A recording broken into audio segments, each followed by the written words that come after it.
Hello and welcome to Inflection Points. This is a podcast about big ideas from the office of the CTO at Extreme Networks. I'm Carla Guzzetti. And I'm Tim Harrison. And welcome back to the podcast. Hey, Tim, how's it going? Very well, Carla. How are you today? I am good, and I'm excited to talk about our episode today because we're talking about making big decisions. I think the pandemic has made everybody have to make some big decisions. It's true. Yeah. What have you been deciding? Is there something that's happening in your life that's a big decision? Yeah. I mean, every day I have to decide whether or not I'm going to wear sweatpants or jeans. And I've decided after about 3 months of sweatpants, I went jeans because then, it was a reminder to stop eating the carbs. That's bold. That big decision about I'm not going to eat carbs today. Otherwise, there will be no more jeans. Well, fair enough. I've been trying to avoid eating donuts. So, I know my jeans are game over for me. So I accept that. Yeah, well, besides those kinds of big decisions, there are other big decisions loads of people are making out there right now. Another big decision I've actually just made, we've been thinking about where we're going to live, as I think we've talked about before. I'm based in Silicon Valley. I'm in beautiful San Jose. Yes, you are. Oh, yes. But actually, we've recently decided because, we need more space and we want more outdoors. We're making a migration. We're moving to Seattle. Ooh, big move. Yeah, it's a big decision. There was a lot going into that. And I think, the pandemic definitely had something to do with that because we have been in a 960 square foot 2-bedroom apartment for a year and a half. And I love my husband and I love my cat, but I'd really like them to be downstairs sometimes.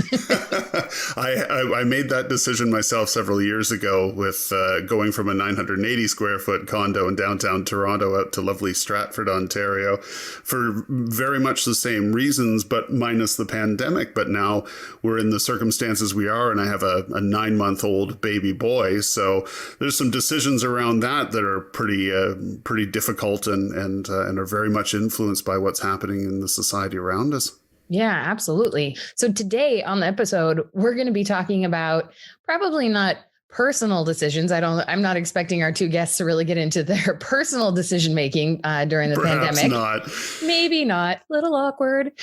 But we are going to talk about how do big businesses make big decisions in this really uncertain world, in this really uncertain time. And I think it's an important episode for people at all levels of business, decision makers, from managers all the way up to CEOs.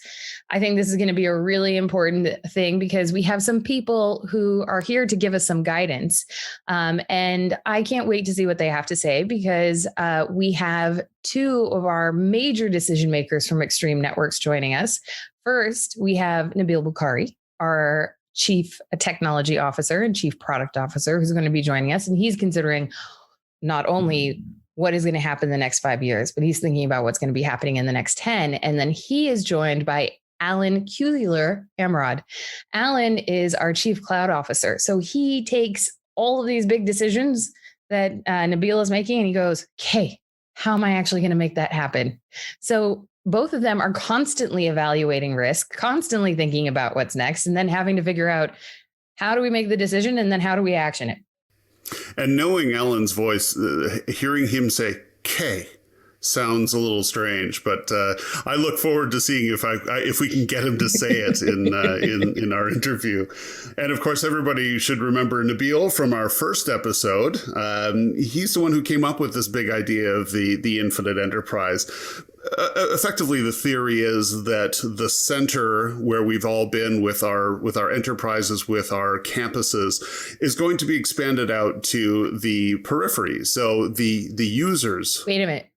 So the periphery, are you calling me periphery as an individual?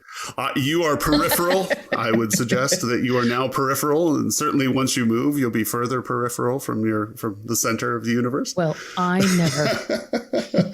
But that idea of being able to have that same experience and an even greater hyper-personalized experience where it's all about you. And that gives us the ability to experience what we used to experience in a campus environment or in a hospital or in in schools in an individualized way when we're worried about our own safety and we're worried about being able to access those services and still have some semblance of society around us, that this is blown out to that periphery, that we have that experience and it's very, very personalized.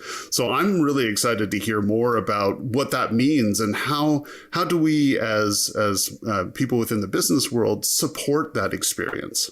Well, I think, I think anything that's going to be more hyper individualized and give us a better real time experience moving forward is going to be essential. And but obviously we're not there, because just because I have personalized ads thrown at me on Amazon doesn't mean that we're in an hyper individualistic society. Absolutely. Just yet. Yeah, I agree with you. Well, let's go talk to the guys and see what they have to say about this. I'm really keen to see what's on their mind. I am too. We'll see if we can get Alan to say K.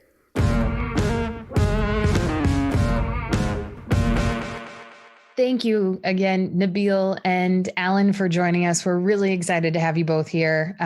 As you know, we have been taking this idea of the infinite enterprise and breaking it down episode by episode, looking at multiple different factors. What is it? Motivations. And what we really want to accomplish in this one is, we called the episode The Infinite Bet. And the reason we called it The Infinite Bet is obviously there's a chance, of to what degree is this going to come to pass? And, I think first and foremost, though, when you're considering a business decision and how to decide to react to the infinite enterprise, one thing I first want to ask both of you is, do you believe that the world will go back to the way it was after the pandemic? Yes or no? I'll take that, considering that I already tipped my hand on this in the previous episode. No, I do not believe that we will go back to the way the world was. And I can sense that there'll be a follow-on question, but I'll wait for that. And I'll let Alan kind of chime in. For sure. I do not believe it will go back to normal. And I'm not so sure we've been in the normal. If you take a look backwards on pandemics, right, starting with the Russian flu, in the late 1800s or 1900s? I mean, you had Spanish flu, Asian flu, Hong Kong flu. But if you take a look at recently, since the 2000s, you've had SARS, MERS, swine, Zika, now COVID. The reality of it is these pandemics are coming closer and closer together more frequently. And quite frankly, if you take a look at climate change and you take a look at population, the reality of it is there is going to be a new normal. And you're probably going to see it sooner rather than later. As a matter of fact, you're probably already living it. So if we know that we're not going back to the way that it was and we're living in this new normal, as business decision makers, how do you bet on that outcome? How do you measure a response to this new normal and respond to it? So, Alan, I'm going to come to you first to get your thought on that. Well, it is a bet. Any decision in business is a bet to some degree, right? But the reality of it is you're already living that bet right now. You've had to respond to it by distributing and having your people work from home, hopefully as digitally as possible. So hopefully you've finished or close to finishing your digital transformation. So this isn't a bet for first place. This is a bet for show. We're already in the middle of it. So go ahead and embrace it. You just have to determine how much you have to roll into that bet. And you don't have to do it all at once, because this pandemic, now that we have a vaccination or multiple vaccines, and it'll take a while to basically get out there and get into the arms of everybody and for us to develop that herd immunity. But the reality of it is you're already living it.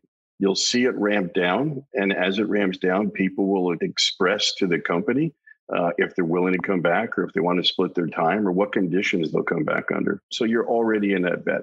Nabil, you've got the face of, I want to add to that. Well, no, I do. Yes, I do want to add to that, but I 100% agree with Alan. Look, the reality is, in the way I think about it, is that the hand is already on the board. Question is, how much money are you going to put on it?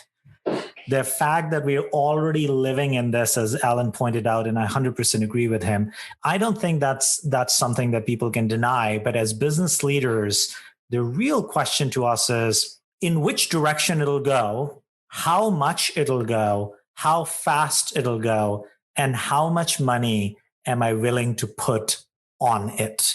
And that as business leaders and in our own positions, like me in my position, Alan in his position, you guys in your positions, these are the decisions that are in front of us every single day. Do we continue to build, like being a technology company, do we continue to build technology that is very well suited for how the world was, how the customers were, how the expectation was, how the experience needed to be before the pandemic? Or do we make a pivot and build technologies that will cater to what we believe will be? And that really is the bet. And then the subsequent is how fast, how much?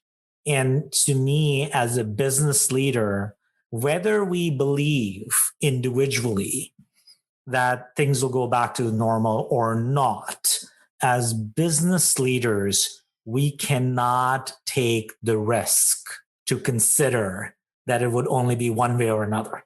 So no matter what we believe as individuals, as business leaders, this is risk assessment, because the risk and the opportunity is unprecedented. And therefore, the choices in front of you are unprecedented as well. So I 100% agree with Alan on this. Nabil, that's a really interesting point. The risk assessment is key. And I'm going to ask a question that I hope doesn't sound wishy-washy. It's not intended to be. I want to see, is there a hedge? Is there a room for hedging on this?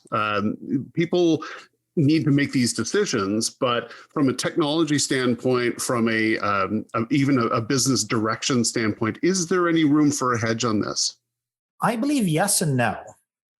You can hedge against everything, right? You can play it safe because this change is ongoing. It hasn't finished. It's not going to happen over 5 days or 5 months or maybe perhaps even 5 years. So there is a continuum here, and you can choose to be a leader in that. You can choose to be a fast follower, or you can choose to be a laggard, just like any other technical choice or business choices that are out there. So yes, you can hedge it, but the risk on there is that since this change is very different than perhaps the changes before, so who knows where the cutoff between the laggards and those who didn't make it, where does that division lie? And based on how much you hedge, are you going to be the one that's eke it out and be a laggard, or are you the one that just got left behind?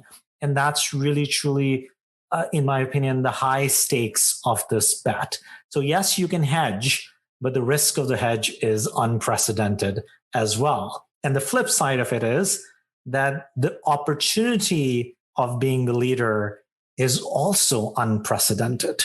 So there's the opportunity cost that you have to consider as well. You know, you see a trend and you're like, all right, well, you know, this trend started in North America. If I don't catch this trend in North America, well, you know what? I'll fast follow and I'll introduce it in Europe or in Asia or wherever.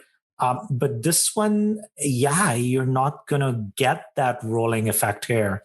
So either make the choice and risk it, or don't make the choice and also risk it. And before we go over to Alan real quick, because I don't want to miss the opportunity to hear Alan's point of view on this, but just to summarize and to give it some context, are you saying that if potentially the magnitude of this decision, if someone was to miss it, would be the equivalent of, you know, BlackBerry missing out on the opportunity that the iPhone capitalized on? Is that a fair analogy? Alan, what do you think? Well, first, to Nabil's point, there's always the yes and no answer. But I go back to the earlier statement. You're already living it. It's already happened. You were already forced as an enterprise to create at least a foundation of the infinite enterprise if you're still in business today. That is what we're all facing. So then going back to what Nabil said, it's just the shades of gray or the slider bar that you have to determine as to how much you're going to go back to, say, what the enterprise was before the pandemic. But the reality of the situation is this pandemic has changed people's attitudes, people's minds, people's fears, people's concerns are dramatically different than they were 12 months ago. So you're not going to be able to force people, because people don't like their lives or their health to be jeopardized. So you're going to have to ease back into this and give them options. And then also the reality of it is, and something that Nabil hinted to, the technology has become less expensive. So you don't have to hedge.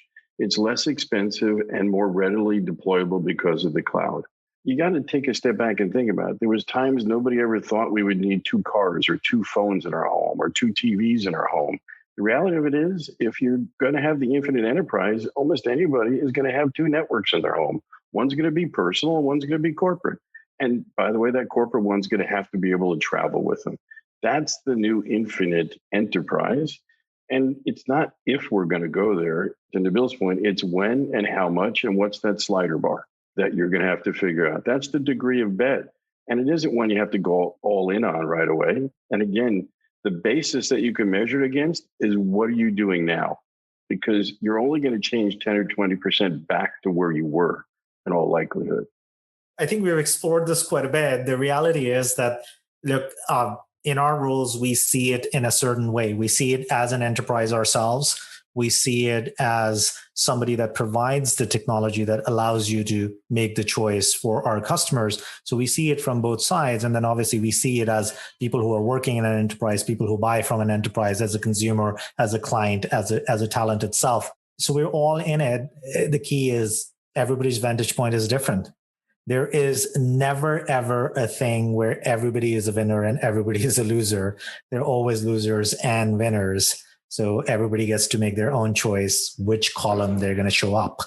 And to that point, as people make these choices and determine how they're going to react to the new normal and post-pandemic reality, do you see signs in the industry of people getting that and understanding that it's changed? Or is there still sort of a luxury of thinking of the old way and that people are going to go back to the old way?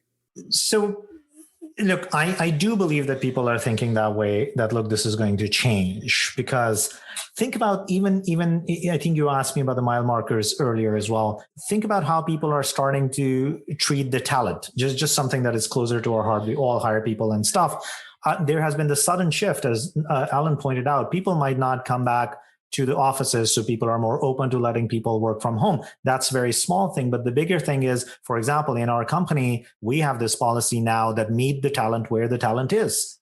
I really don't care where they said they could be on this continent, on another continent. I was going to say this planet on another, but we're a little bit farther away from that. But perhaps that will be in our future as well. That's a mile marker. People are thinking about that. Then even if you look about in terms of our consumers and stuff, people are thinking about it. Like there is this whole new thing about, well, if I really can shop online and if I can really have it be delivered, do I really need to go into the store? Now that's a little bit more complicated, because going into the store is not just about getting the things that you were looking for. There's a whole visceral experience around it. Some people actually do enjoy aimlessly wandering between aisles, and that is an experience that they still crave. So it all depends upon where you are. So I would say, no matter where you are, either as a consumer, either as a business leader, either as a client, either as a talent working in a company, we are seeing varying degree of proof points all around us. And if I may, I'll add on to that, to Nabil's point. If you take a look at businesses, some have already started the innovation. Take a look at the digital kitchens you see from Chipotle, right? Take a look at some of the new delivery mechanisms there. Where you're probably going to see it the greatest is in the urban environments where the public health threat because of proximity is so serious. You're going to see migrations from the urban environments into the suburbs and potentially into rural areas. So in the end, the infinite enterprise is going to have to attract talent, and they're going to have to adapt to how people want to buy or consume their services. So you're going to see an awful lot of folks, an awful lot of the restaurant chains offer this blend of digital kitchens, where basically it's either delivered to you, you come and pick it up, and it's touchless or contactless payment.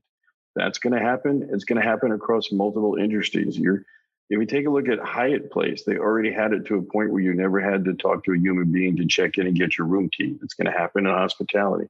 You look at the advances in telemedicine and some of the new things coming out where virtually a kit is sent to you that can take your temperature, actually has a tongue depressor with a camera on the end of it that can give you a high definition picture of the back of your tongue. So the doctor can say all of these things are happening. So in the end, this isn't the last pandemic. There isn't going to be a new normal where we suddenly get a 30 or 40-year break like the 1800s or the 1900s or even in the 2000s. In this century, we need to expect a pandemic every couple of years. And that's the reality of the changing environment and the population base. Has this world ever been this populated? Has it ever been this dense? The reality of it is that new normal. So again, you're in it now. It's the degree to which you adjust to it. And then to Nabil's point, it'll be the companies that probably get that adjustment the most accurate by doing a lot of surveys and assessing how they deliver their services, how they develop their intellectual property that will get there and benefit it for the most. The ones who wait and totally react to it will benefit it the least. So it's just a matter of starting those assessments now, get in contact with your people, stay in contact with your customers, and figure out how they want what you build or sell now more than ever before.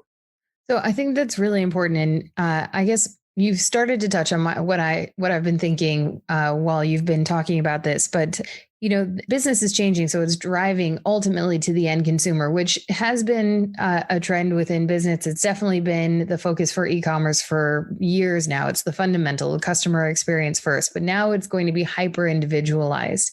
So as companies start to make this shift and that hyper focus changes, what are the elements that they need to consider when they're shifting their business to this new focus? So if you're going to take a step back and say, we're going to do this, what are you thinking about as you make changes to your business? Maybe Nabil, you can let us know what you think.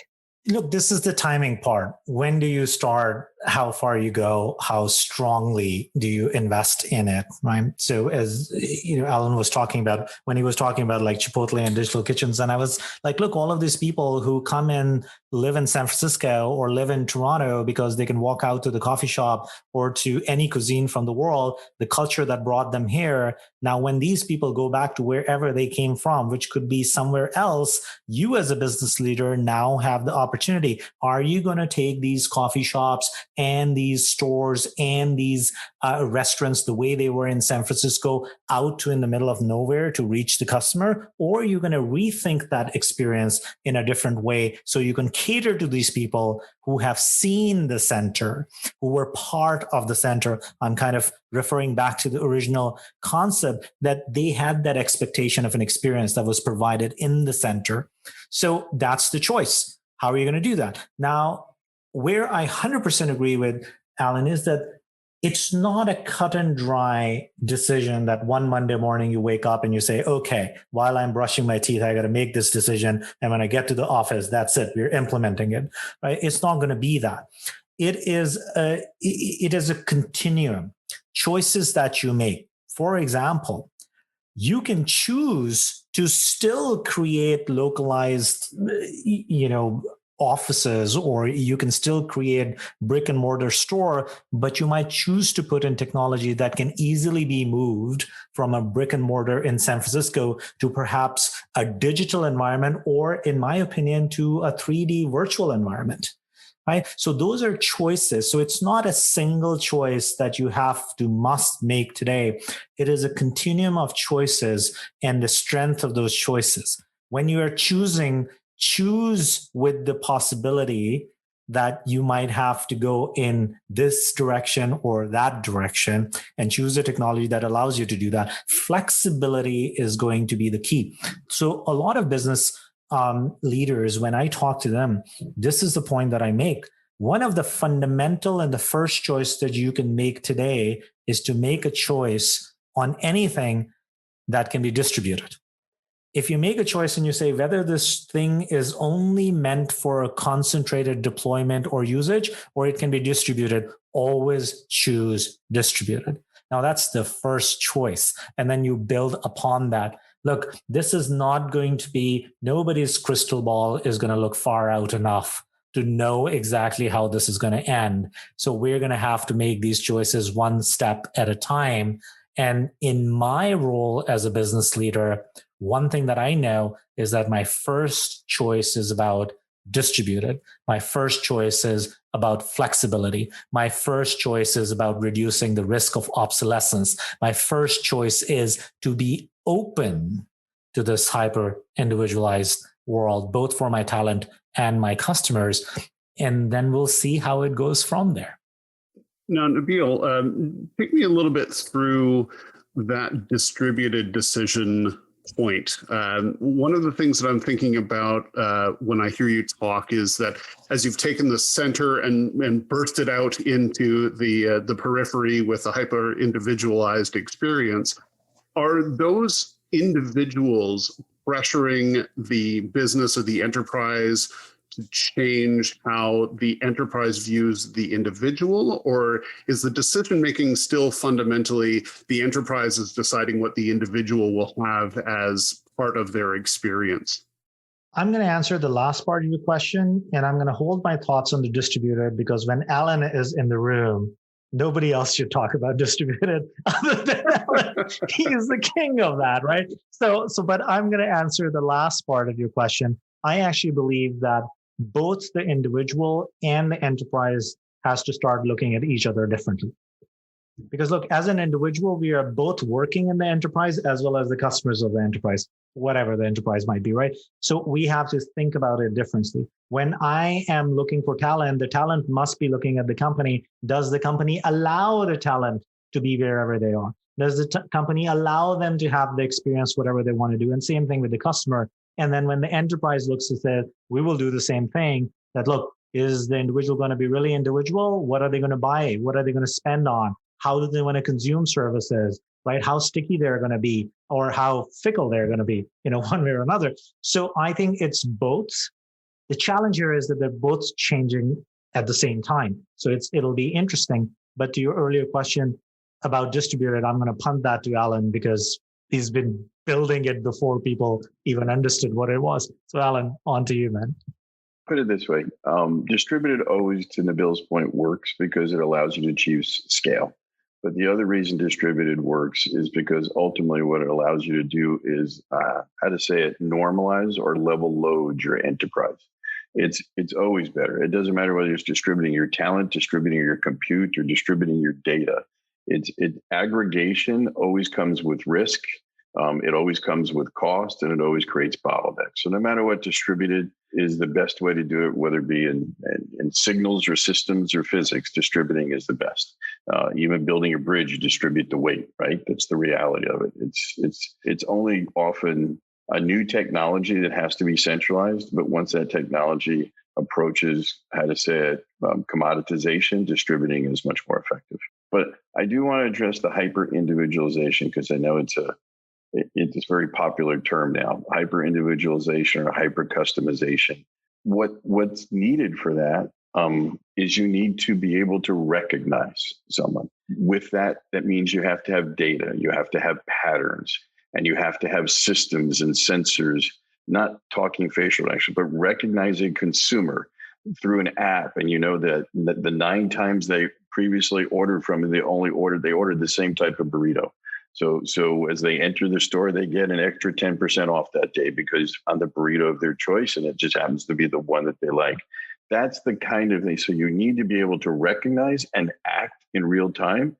And acting in real time does mean that you need the data and you have to distribute that intelligence rapidly to be able to act in the real time. I mean, how many times have we all gotten on an airline and we have the highest privileges there is, but the flight attendant never knows that we actually are the platinum or the executive, whatever elite in it, right? In the end, as you take a look at hyper individualization, if you achieve something, if you have a pattern with a company, you want it to be recognized and you want it to be appreciated. And you don't want to only get that appreciation once a year. It's almost in every interaction that you're going to see moving forward. So think of the data.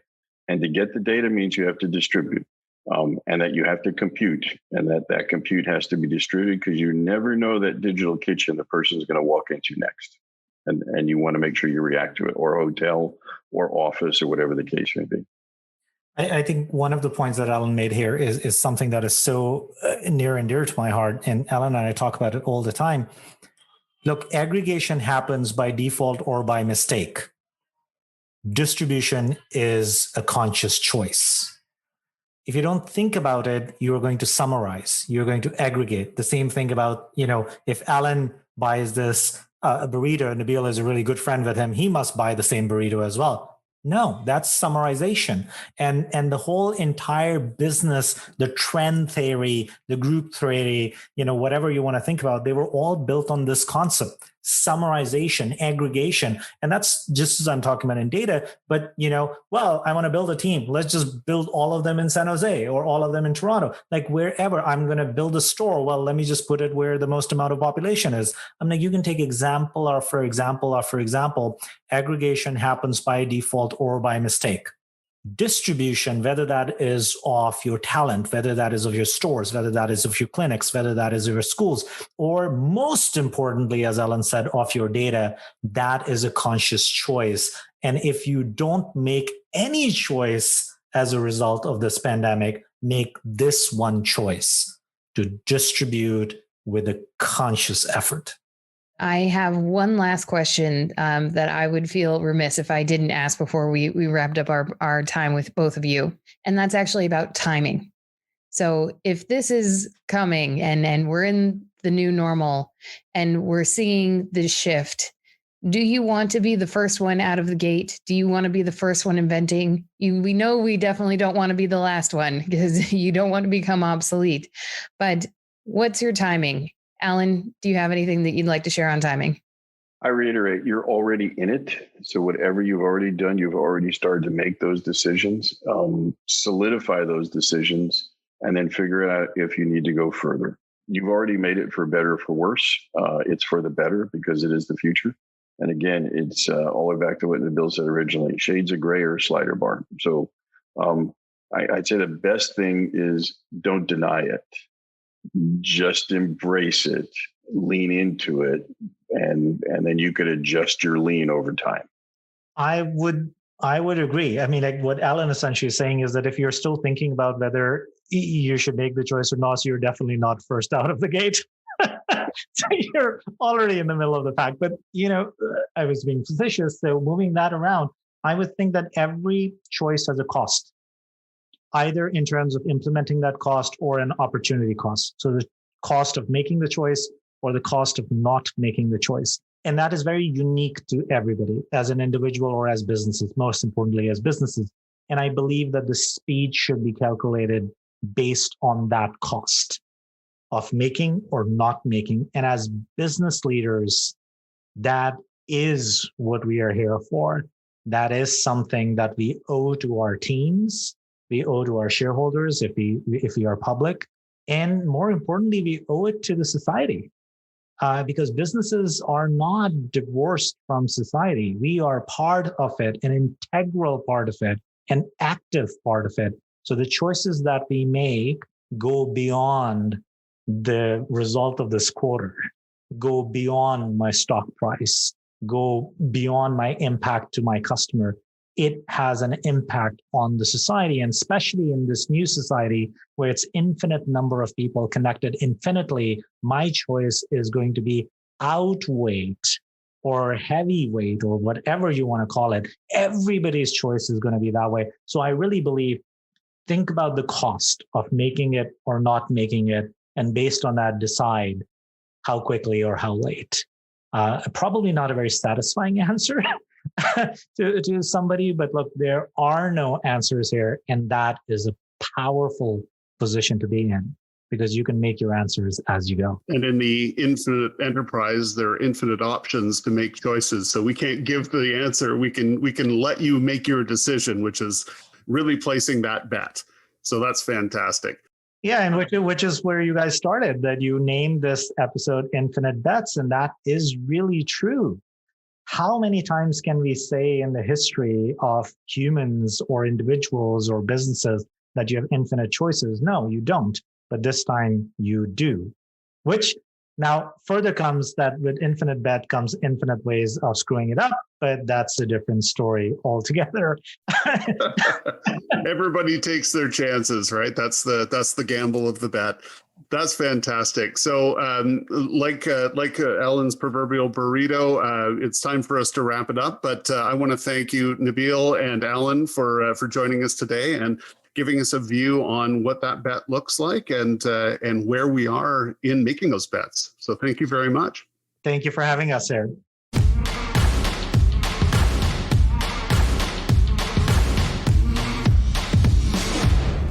That was really fantastic. There was so much packed into that short span of time. I'm really excited to talk about this.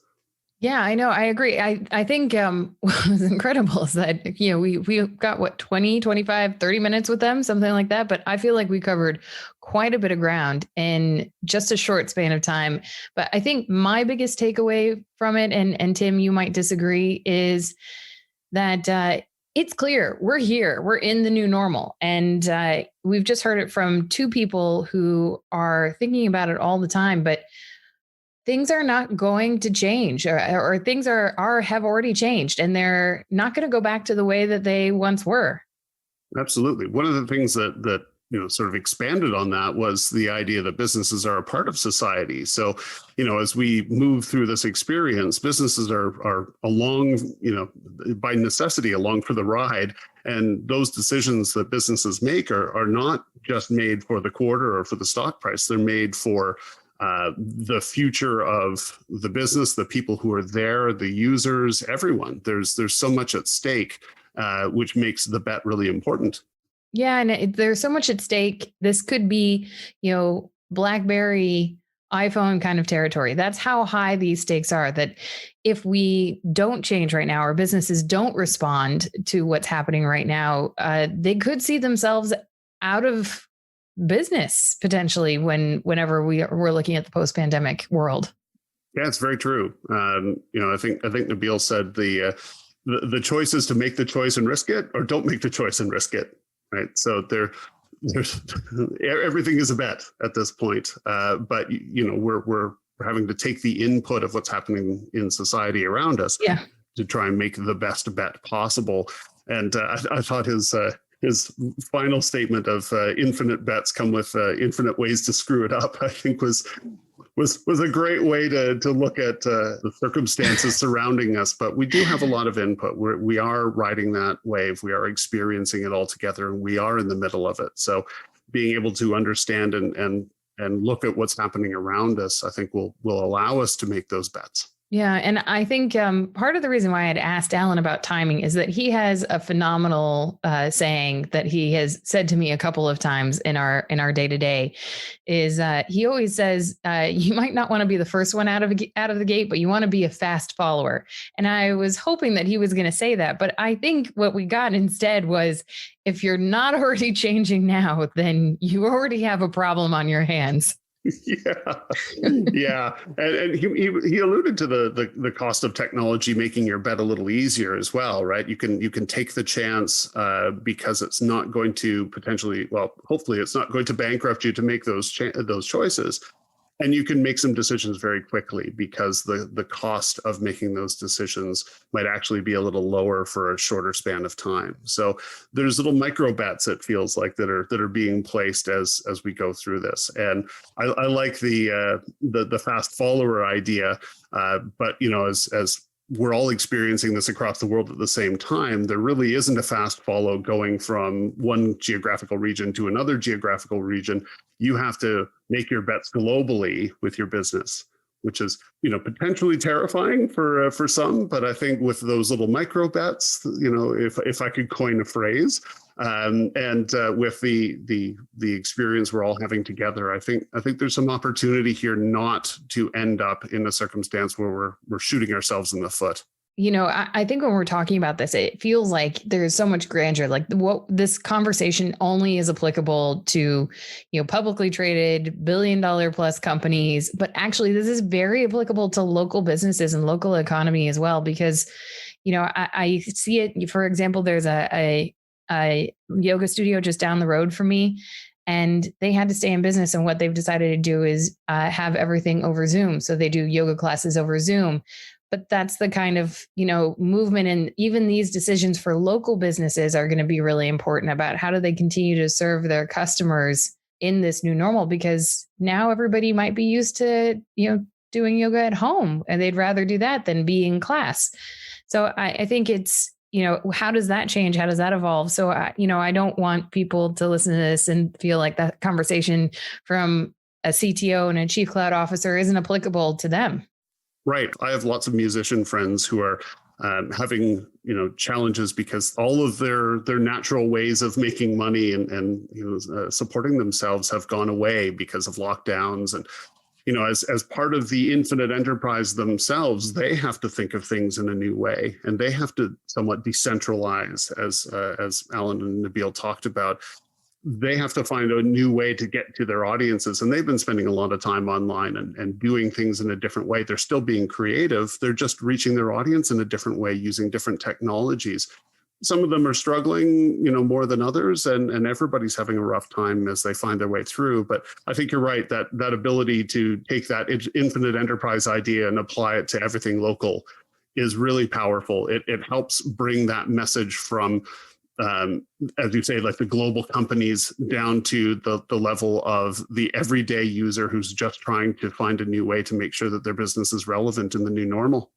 Yep, absolutely. And I really have to say, was so excited to be able to get Alan to come on to the podcast. First of all, he always tells me how much he hates public speaking, even though I think he is very good at it. But I really enjoy the way he summarizes things. He has an incredible background. He served in the U.S. Coast Guard, and he's worked with a number of tech companies and startups around the world. I mean, anytime I talk to him, he's like, yeah, the time I was in Portugal, I lived there for about 5 years. I'm like, did you ever stay anywhere for more than 2 years? I think you could say the same thing about you, but that's fine. Also true. But he got to go to even more exciting places than I did. But I really appreciate the way he can summarize and focus down to what the decision is. And I found a really interesting dichotomy between both Nabil and Alan. Yeah, they were able to take something that was pretty expansive and give us an opportunity to look at what that looks like in making decisions going forward. Absolutely. Well, on that's the end of our podcast. I want to thank everybody for joining us again, and we're going to be talking to you pretty soon. Looking forward to it. Thanks, Carla. All right. Thanks.